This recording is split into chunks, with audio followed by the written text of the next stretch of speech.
11월 14일 목요일 스타트 브리핑 시작합니다. 먼저 한겨레 신문입니다. 동덕여대와 성신여대에서 남녀공학 반대 시위가 확산하고 있습니다. 그런데 공학 전환론이 앞서서 여대의 존재 이유와 또 현재적 의미에 대해서 공론화할 필요가 있다는 질문을 던지는 기사입니다. 네, 서울 성신여대 캠퍼스로 가보겠습니다. 학교 측이 내년부터 국제학부 외국인 남학생을 모집하기로 하자 학생들이 반대의 의미로 벗어둔 학과 점퍼들이 빼곡하게 놓여 있습니다.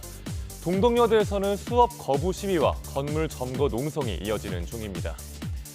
20여 년 전부터 여학생의 대학 진학률이 남학생을 앞서면서 여대 역할이 줄고 불필요한 게 아니냐는 의문이 나오기 시작했습니다. 하지만 여대 학생들은 여대가 없어지면 여성학 수업 개설이 줄어들 거라고 우려합니다. 페미니즘을 자유롭게 말할 공간, 또 여성 지도자로서 교육받을 공간이 필요하다는 입장입니다. 그런가 하면 여대가 왜 필요한지 내부에서 공론할 필요가 있다는 지적도 나옵니다. 여성을 비롯한 사회적 소수자에 대한 교육 기회 확대나 성차별 완화 등에 기여하고 있는지 검토를 해보자는 거죠. 전문가들은 해외 사례를 참고해서 여대의 현재적 의미를 재구성할 필요가 있다고 조언합니다. 또 단순히 여학생이 모인 곳이 아니라 소수자 인권 감수성을 교육하는 공간이 돼야 한다는 의견도 신문은 전하고 있습니다. 다음 국민일보입니다. 요즘 한국 음식 열풍 엄청나죠. 그래서인지 K푸드의 모방품들이 해외에서 생겨나고 있습니다. 이름도 한국 라면과 강남치킨이라고 하는데 한번 보겠습니다. 봉지에도 한국어가 적혀 있고 모델도 뉴진스입니다. 얼핏 보면 한국 라면 광고 같아 보이죠. 하지만 인도네시아 라면입니다. 이를 두고 최근에 지식재산권 침해 논란도 일었습니다. 현지 소비자들이 보고 한국 제품으로 오인할 여지가 있다는 겁니다.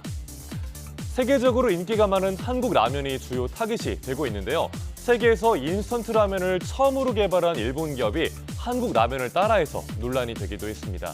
라면만 그런 건 아닙니다. 부산 닭날개, 강남치킨, 제주 초콜릿 우유 등 한국 지명을 따온 해외 제품들이 아시아 곳곳에서 판매되고 있습니다. K푸드 열풍에 편승하려는 걸로 보인다는 분석이 나옵니다.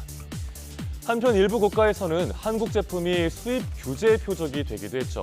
국내 업계에선 국내 기업들이 공들여 쌓은 브랜드 이미지가 나빠질 위험성을 우려하고 있습니다. 네, 조선일보 기사 보겠습니다. 12kg짜리 생수볶음이 문 앞까지 편하게 배달되는 시대. 정수기 렌탈 대신에 물 배달시켜서 드시는 분들 많죠. 국내 생수 시장이 5년 사이에 2배로 커졌다는 내용을 담고 있습니다. 업체 간의 경쟁도 그만큼 치열해지고 있고요. 불씨를 당긴 건 이커머스의 무료 배송과 대형마트의 당일 배송 서비스입니다. 생수 전용 물류센터를 아예 따로 운영하는 이커머스 업체도 있습니다. 물을 안 마시고 사는 사람은 없으니 수요가 갑자기 늘어나기가 어려운 품목인데도 이커머스 간의 경쟁이 치열해지면서 생수 매출은 매년 증가했습니다. 생수 매출이 이렇게 빠르게 늘면서 올해 전망치는 3조 1,700억 원. 대규모 납품 빼고 일반 소비자가 구매한 것만 집계를 해도 이 정도입니다. 이렇게 시장이 커지자 식품 대기업들도 생수 사업에 뛰어들고 있습니다. 일부 업체는 수출에도 나서고 있는데요. 자국 수질에 대한 신뢰도가 낮은 중국이나 동남아 시장을 공략 중이라고 합니다. 네, 11월 14일 아침 신문 살펴봤습니다. 수험생 여러분 파이팅 하시고요. 지금까지 스타트 브리핑이었습니다.